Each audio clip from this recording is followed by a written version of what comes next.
اگر ریحانہ کچھ بھی اپنی مرضی کا کر لیتی یا کبھی بیٹے اور بہو کو آپس میں ہنستے بولتے دیکھ لیتی تو اسے آگ لگ جایا کرتی تھی۔ بیٹے کا ہنستا بستا گھر تو اسے برداشت ہی نہیں ہوتا تھا۔ وہ خود پر پیٹرول چھڑک کر کبھی خود کو آگ لگانے کی دھمکیاں دینے لگ جاتی، کبھی چھت پر چڑھ جاتی اور دھمکیاں دیتی کہ وہ یہاں سے کود کر خودکشی کر لے گی۔ محلے والے بھی فرخندہ بیگم کو خوب برا بھلا کہتے تھے۔ اکثر لوگ اسے سمجھاتے بھی تھے کہ تمہیں اچھی بہو ملی ہے، اس کی قدر کیا کرو، مگر فرخندہ بیگم ان کی بات کو ہوا میں اڑا دیا کرتی تھی۔ کہتی تھی کہ اگر بیٹے اور بہو کو قابو میں رکھنا ہے تو انہیں خود کے ساتھ بے تکلف ہونے نہ دو، نہ ہی انہیں اپنی مرضی کرنے دو، ورنہ وہ سر چڑھ جاتے ہیں اور پھر بوڑھے ماں باپ کو بھی نہیں پوچھتے۔ فرخندہ کی طبیعت کو کوئی بھی سمجھ نہیں پاتا تھا، کبھی اپنا سر پیٹنے لگتی اور پھر ہر ایک نے اسے اس کے حال پر چھوڑ دیا تھا۔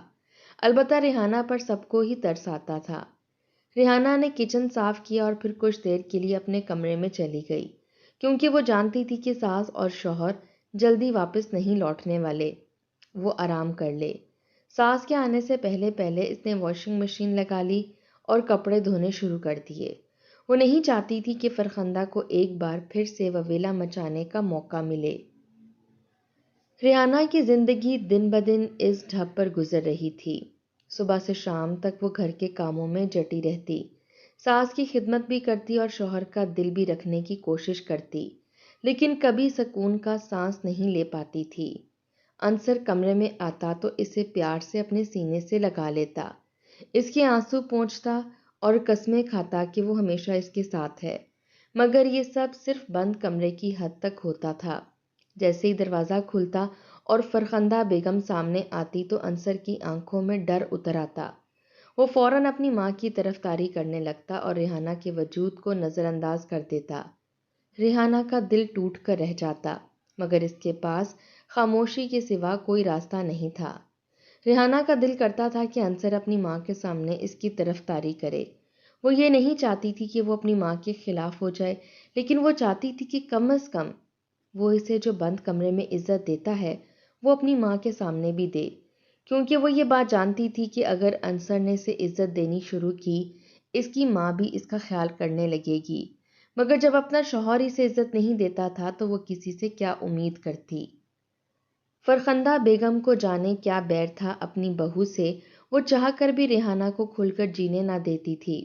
کبھی کھانے میں نقص نکال لیتی تو کبھی کام کاج پر تانے دیتی، کبھی محلے میں ریحانہ کو بدنام کرنے لگتی کہ یہ نکمی ہے۔ انصر جب بھی اپنی بیوی کے ساتھ مسکرا کر بات کرتا، فرخندہ بیگم کے سینے پر سانپ لوٹنے لگتے۔ وہ برداشت ہی نہ کر پاتی کہ اس کا بیٹا اپنی بیوی کے ساتھ خوش رہے۔ ایک رات کا واقعہ ریحانہ کی زندگی پر ایک اور کاری ضرب لگا گیا۔ اس رات فرخندہ بیگم کھانا کھا کر اپنے کمرے میں جا چکی تھی۔ ریحانہ نے بستر پر لیٹ کر سونے کی کوشش کی تھی۔ آج کپڑوں کی دھلائی کرتے ہوئے وہ کھانا وقت پر نہیں بنا سکی تھی، جس کی وجہ سے فرخندہ بیگم نے اسے سزا دی تھی کہ وہ رات کا کھانا نہیں کھائے گی۔ ریحانہ نے رات کا کھانا نہیں کھایا تھا، مگر اسے بھوک بھی زوروں کی لگی ہوئی تھی۔ اس کی آنکھوں سے نیند کوسوں دور تھی۔ انصر دبے پاؤں کمرے میں آیا، اس کے ہاتھ میں پلیٹ تھی جس میں سے چپکے سے کچھ کھانے کا سامان رکھا تھا۔ اس نے شرمندگی سے مسکرا کر کہا کہ یہ ماں کو بتائے بغیر لایا ہوں، تم نے کھانے کے وقت کچھ نہیں کھایا تھا، مجھے اچھا نہیں لگا، اس لیے چپکے سے تمہارے لیے لے آیا ہوں۔ ریحانہ کی آنکھوں میں آنسو آ گئے، وہ پلیٹ کو دیکھتی رہی اور دل ہی دل میں سوچتی رہی کہ اگر یہ پیار سب کے سامنے بھی ملے تو اس کی زندگی جنت بن جائے۔ بہرحال اتنا بھی بہت تھا کہ وہ تنہائی میں ہی اس کا خیال کر رہا تھا۔ ابھی ریحانہ نے نوالا ہاتھ میں اٹھایا ہی تھا کہ دروازہ زور سے کھلا۔ سامنے فرخندہ بیگم کھڑی تھی، اس کی آنکھوں میں غصہ انگاروں کی طرح دہک رہا تھا۔ وہ چیخنے لگی کہ میرے بیٹے کو تم نے چور بنا دیا ہے، رات کے اندھیرے میں چوری چھپے اس سے کھانا منگوا کر اسے میرے سامنے جھکنے پر مجبور کر دیا ہے۔ کیسی بیوی ہو جسے اپنے شوہر کی عزت کی پرواہ نہیں ہے اور نہ ہی ساس کی بات کا کوئی مان رکھتی ہو۔ یہ گھر میرا ہے، میری مرضی کے بغیر یہاں ایک نوالا بھی نہیں کھایا جا سکتا۔ اس کی آواز اتنی بلند تھی کہ محلے والے بھی جاگ گئے۔ انصر کہنے لگا، اماں، یہ میری بیوی ہے، اس کا خیال اگر میں نہیں رکھوں گا تو کون رکھے گا؟ معمولی سی بات پر آپ نے اسے سزا دے دی اور کھانے پینے سے منع کر دیا، جبکہ یہ بات آپ کے علم میں بھی ہے کہ وہ سارا دن کام کرتی رہی، کپڑوں کی دھلائی کرتی رہی، اس وجہ سے کھانا لیٹ ہوا تھا۔ باقی سب باتیں ایک طرف، لیکن میں اپنی بیوی پر یہ ظلم نہیں کر سکتا کہ اسے بھوکا بھی رکھوں، اس لیے اس کے لیے کھانا لے آیا۔ یہ گھر اس کا بھی اتنا ہی ہے جتنا آپ کا ہے۔ ریحانہ آپ کی عزت کرتی ہے، آپ کی ہر بات مانتی ہے، آپ کی مرضی کے بنا کوئی کام نہیں کرتی۔ میں آپ کی ہر بات کو حکم کا درجہ دیتا ہوں، تو پھر آپ کو کیا مسئلہ ہے؟ کیوں ہمیں خوش نہیں رہنے دیتی؟ ریحانہ کو آپ اپنی مرضی سے بیاہ کر بہو بنا کر اس گھر میں لے کر آئی تھیں، تو اسے قبول کیوں نہیں کر لیتی؟ وہ بھی انسان ہے، آپ کا برا رویہ اسے بھی تھکا سکتا ہے، آپ اس کے بارے میں کیوں نہیں سوچتی؟ آج پہلی بار انصر اپنی ماں کے سامنے بولا تھا۔ فرخندہ بیگم کو تو جیسے آگ ہی لگ گئی۔ فرخندہ بیگم دوڑتی ہوئی کچن میں گئیں، وہاں رکھے ڈبوں میں سے ایک بوتل اٹھائی اور اپنے اوپر انڈیل لی۔ سارا کچن تیز بو سے بھر گیا۔ وہ پاگلوں کی طرح چلانے لگیں کہ آج میں اپنے آپ کو آگ لگا لوں گی، لوگ کہیں گے کہ بہو نے اپنی ساس کو جلا دیا۔ اگر تم ایسے بدنام نہیں ہونا چاہتے تو فوراً اپنی بیوی کو طلاق دے دو۔ اس نے دروازے پر کھڑے ہو کر ماچس اٹھا لی۔ انصر کے ہاتھ پیر پھول گئے۔ وہ ماں کو روکنے کی کوشش کرتا رہا، مگر فرخندہ نے ہاتھ جھٹک دیے۔ اس نے تیلی جلائی اور خود پر ڈالنے ہی لگی کہ ریحانہ کے دل کی دھڑکن رکنے لگی۔ اصل میں فرخندہ بیگم نے اپنے جسم پر پانی ڈالا تھا اور ارد گرد فرش پر پٹرول چھڑک رکھا تھا۔ دھواں اور بدبو دیکھ کر سب کو یہی لگا کہ وہ واقعی آگ میں جل جائے گی۔ انصر کی جان حلق میں آ گئی۔ وہ چیختے ہوئے ماں کے قدموں میں گر گیا، کہنے لگا کہ ٹھیک ہے اماں، میں ابھی سے طلاق دیتا ہوں، بس آپ یہ تماشا ختم کر دیں۔ فرخندہ بیگم نے فاتحانہ مسکراہٹ کے ساتھ ریحانہ کی طرف دیکھا۔ اس کے چہرے پر ایک عجیب سا غرور جھلک رہا تھا، جیسے اس نے اپنی جیت کا اعلان کر دیا ہو۔ انصر نے کانپتی ہوئی آواز میں ریحانہ کو 3 لفظ کہہ دیے۔ ریحانہ کی دنیا ایک پل میں اجڑ گئی۔ اس کی آنکھوں کے سامنے اندھیرا چھا گیا۔ دل میں ایسے لگا جیسے کسی نے خنجر گھونپ دیا ہو۔ کمرے کی ہر چیز اسے اجنبی لگنے لگی۔ وہ دیوار کے ساتھ سہارا لے کر کھڑی رہی، مگر سانس لینا بھول گئی تھی۔ فرخندہ بیگم ماچس زمین پر پھینکتے ہوئے سر جھٹک کر باہر آ گئیں۔ اس کی آنکھوں میں فخر کی چمک تھی۔ وہ ایسے چل رہی تھی جیسے کسی جنگ میں دشمن کو شکست دے کر لوٹی ہو۔ پیچھے ریحانہ کی سسکیاں اور آہیں گونج رہی تھیں۔ اس کی ساری دنیا لٹ چکی تھی۔ وہ لمحہ ریحانہ کے لیے زندگی کا سب سے بڑا طوفان بن گیا۔ انصر اپنی ماں کے پیچھے بھاگ رہا تھا اور ریحانہ بکھر کر ایک کونے میں گر گئی تھی۔ ریحانہ جانتی تھی کہ وہ چاہ کر بھی کبھی نہیں بھلا سکے گی کہ کس طرح ایک ماں نے اپنے بیٹے کی خوشیوں کو آگ لگا کر اپنی جیت کا جشن منایا تھا۔ بوجھل قدموں سے اٹھی اور کمرے کے دروازے کی طرف بڑھ گئی۔ وہاں جا کر اپنا سامان پیک کرنے لگی۔ تھوڑی دیر میں انصر کمرے میں آیا تو ریحانہ نے اسے دیکھ کر اپنا چہرہ چھپا لیا۔ کہنے لگی، اب آپ میرے لیے اجنبی اور غیر محرم ہیں۔ صبح ہونے کا انتظار کرنے دیجیے، میں صبح ہوتے ہی آپ کے گھر سے چلی جاؤں گی۔ انصر نے آگے بڑھ کر اسے کچھ کہنا چاہا، لیکن وہ جانتا تھا کہ اب ریحانہ پر کوئی حق نہیں رکھتا، اس لیے دکھی دل کے ساتھ وہاں سے چلا گیا تھا۔ اس کی ماں نے اس کی زندگی اجاڑ دی تھی۔ آج پہلی بار اس نے اپنی بیوی کے لیے آواز اٹھائی تھی اور آج ہی وہ اپنی بیوی کو بیوی کہنے کا حق کھو چکا تھا۔ ریحانہ بستر پر لیٹ کر سوچتی رہی کہ کس طرح ایک ماں نے اپنی انا کے لیے اس کی زندگی برباد کر دی۔ صبح کا اجالا نمودار ہوا تو اس نے خاموشی سے اپنا مختصر سا سامان باندھا۔ چند جوڑے اس کی زندگی کا اثاثہ تھے۔ اس نے کمرے میں آخری نظر ڈالی اور آنکھوں سے آنسو بہہ نکلے، پھر آہستہ سے دروازہ کھولا اور قدم باہر رکھ دیے۔ وہ سیدھی اپنی آبائی گھر پہنچی، وہی پرانا مکان جہاں اس کی ماں نے اپنی آخری سانسیں لی تھیں۔ ریحانہ نے اپنا بچپن اور جوانی گزاری تھی۔ جہاں پر اس کی شادی ہوئی تھی اس میں کرایہ دار رہتے تھے۔ ریحانہ نے انہیں 2 دن کی مہلت دی کہ وہ گھر خالی کر دیں۔ ریحانہ کے دل میں اب سکون اترنے لگا۔ وہ دل ہی دل میں اللہ کا شکر ادا کر رہی تھی کہ چلو کوئی ٹھکانہ تو ہے، جو اس کا اپنا ہے۔ وہ جانتی تھی کہ یہ گھر ہی اب اس کا واحد سہارا ہے۔ ادھر انصر صبح بیدار ہوا تو کمرہ خالی پایا۔ اس کا دل ڈوب گیا۔ پاگلوں کی طرح وہ ہر کمرے میں ڈھونڈتا رہا۔ اماں سے پوچھنے کی ہمت نہ ہوئی۔ دل کہہ رہا تھا کہ ریحانہ ہمیشہ کے لیے چلی گئی ہے۔ کچھ گھنٹے بعد اسے خبر ملی کہ ریحانہ اپنے پرانے گھر جا چکی ہے۔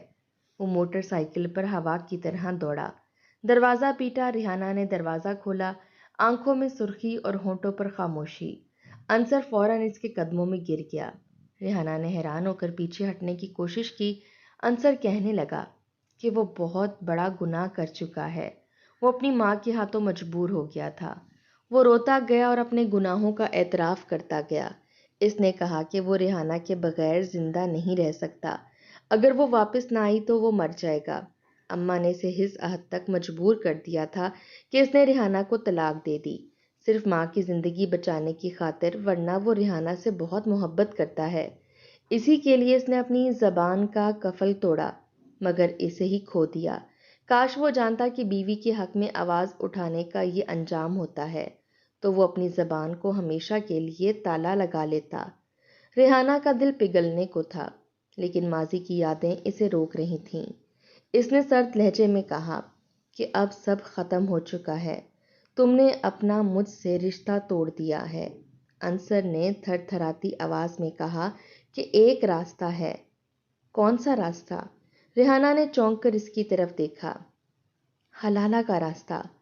ریحانہ کا دل کانپ گیا۔ اس نے اپنے وجود میں سرد لہر محسوس کی، مگر پھر اپنے دل کو تسلی دی کہ اگر یہ قربانی اس کے گھر کو بچا سکتی ہے تو شاید یہ قربانی ضروری ہے۔